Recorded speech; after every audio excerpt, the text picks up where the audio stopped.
अस्सलाम वालेकुम। तो वेलकम है आप लोगों का AM रात चैनल में। आज हम बात करने जा रहे हैं GF-17 थंडर के बारे में एक नई अपडेट के हवाले से।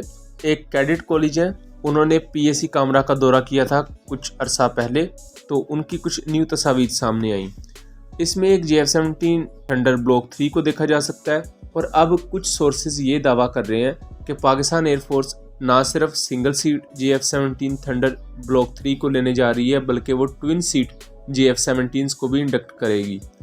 इसके पीछे हक़ाइक़ क्या हैं? सबसे पहले तो मैं ये बता दूं कि जो ट्विन सीट GF-17 हैं उन्हें हम GF-17B या GF-17 ब्रेवो कहते हैं।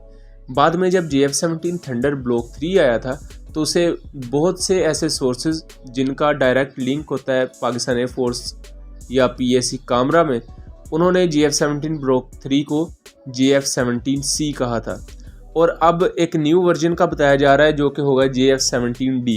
असल में ये एक twin seat GF-17B bravo version होगा, लेकिन ब्लॉक 3 स्टैंडर्ड का। मैं GF-17 ब्लॉक 3 के बारे में आपको बता दूं कि ऑलमोस्ट ये 10 से ज़्यादा PAC कामरा में मौजूद है। साल के एंड से पहले इन्हें इंडक्ट किया जाएगा, लेकिन GF-17 ब्रेवो वर्जन के बारे में भी बहुत सी मिसकंसेप्शन शुरू में पाई जाती थी। इसका डिज़ाइन 2015-2016 में तय कर लिया गया था कि GF-17B ब्रेवो वर्जन का डिज़ाइन ख़ास अंदाज में चेंज किया जाएगा और म्यांमार को ये दिए भी गए थे। बाद में पाकिस्तान के लिए जब GF-17 ब्रेवो वर्जन बनाए गए जो ट्विन सीट वर्जन से, उनकी फ़र्स्ट फ्लाइट 2017 में हुई थी और 2017 से लेकर 2019 तक इन पर ट्रायल्स जारी रहे थे और ट्रायल की कंफर्मेशन के बाद 2019 में इन्हें इंडक्ट कर लिया गया था पाकिस्तान एयरफोर्स में। जबकि 10 जून 2018 में GF-17 ब्रेवो वर्जन के जो पायलॉन्स हैं उन हिस्सों में कुछ तब्दीलियां की गई थी ताकि इनकी पेलोड कैपेसिटी बेहतर हो सके और एयर ड्रैग कम हो सके। इसको एक चाइनीज़ एक्सपर्ट थे डी फेंगकाओ, उन्होंने भी कंफर्म किया था।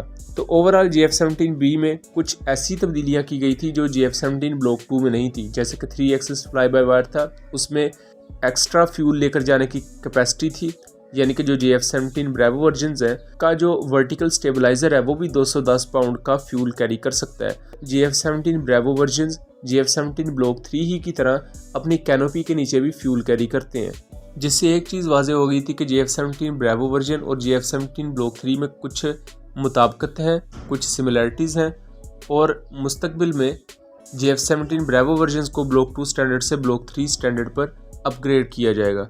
लेकिन यह सवाल ये पैदा होता है कि अगर 2019 में GF-17 ब्रेवो वर्जन को पाकिस्तान एयरफोर्स में इंडक्ट किया गया तो तभी उनमें GF-17 ब्लॉक 3 वाली खसूसियात क्यों नहीं रखी गई थी? तो इसकी सिंपल सी रीज़न ये है कि उस वक्त तक GF-17 ब्लॉक 3 की प्रॉपर स्पेसिफिकेशन को भी तय नहीं किया गया था। इसी के चलते पाकिस्तान एयरफोर्स ने ये देखा कि फ़िलहाल इन्हें ब्लॉक 2 स्टैंडर्ड पर रखा जाए और ब्लॉक 3 जब बन जाएगा उसके बाद इनकी मरहलावार अपग्रेडेशन शुरू की जाए। पाकिस्तान एयरफोर्स 50 के करीब GF-17 ब्लॉक 3 लेने जा रही है जो कि सिंगल सीट हो सकते हैं और बाकी जो 26 GF-17 ब्रेवो वर्जन हमारे पास इस वक्त मौजूद है, इन्हें ब्लॉक 3 स्टैंडर्ड पर अपग्रेड करने का काम शुरू हो चुका है और इसके कुछ यूनिट्स रिपोर्टेडली अपग्रेड हो चुके हैं। ये अनकन्फर्म्ड रिपोर्ट है और ब्लॉक 3 स्टैंडर्ड पर अपग्रेड होने के बाद ये भी ब्लॉक 3 ही होंगे, क्योंकि इनकी नोजकोन पहले ही बड़ी थी, यानी कि इनमें AES रेडार आ सकता था।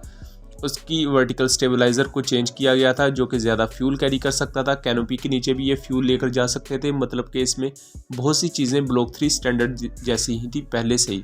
और उसके अलावा GF-17 ब्रेवो में शुरू में ही 3 axis fly by wire system रखा गया था। मैंने आपको एक वीडियो बना के भी दी थी कि ट्विन सीट एयरक्राफ्ट बहुत आम होते हैं, ख़ास तौर पर बॉम्बिंग मिशंस के लिए, गाइडेंस के लिए और इलेक्ट्रॉनिक वॉरफेयर के लिए। उसकी बहुत सी वजूहात होती हैं कि आगे बैठा पायलट जस्ट जहाज़ को उड़ाता है, जबकि जो पीछे पायलट बैठा होता है जो वेपन कंट्रोल ऑफिसर होता है उसका काम होता है वेपन्स को कंट्रोल करना, वेपन्स को डिप्लॉय करना। तो 2 पायलट्स में जब काम डिवाइड हो जाता है, तकसीम हो जाता है, तो उससे आप ऑपरेशन बहुत अच्छे तरीके से सर अंजाम दे सकते हैं। दुनिया में बहुत से leading fighter aircraft twin seat versions में आपको मिलेंगे, जिनमें इंडिया का Su-30 है, राफेल, FA-18, इस तरह के जितने भी मेन फाइटर एयरक्राफ्ट हैं उनके ट्विन सीट वर्जन्स मौजूद हैं। इवन पाकिस्तान के F-16 भी ट्विन सीट वर्जन्स में मौजूद है।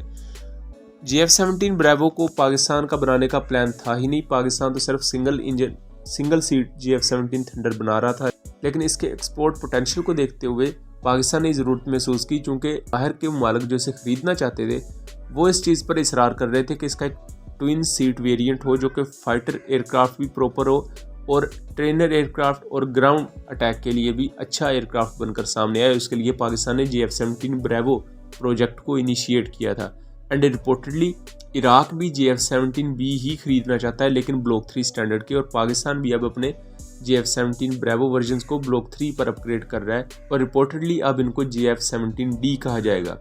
यहाँ दूसरी पॉसिबिलिटी ये भी हो सकती है कि पाकिस्तान मज़ीद ट्विन सीट JF-17 को बनाएगा मुस्तकबिल में।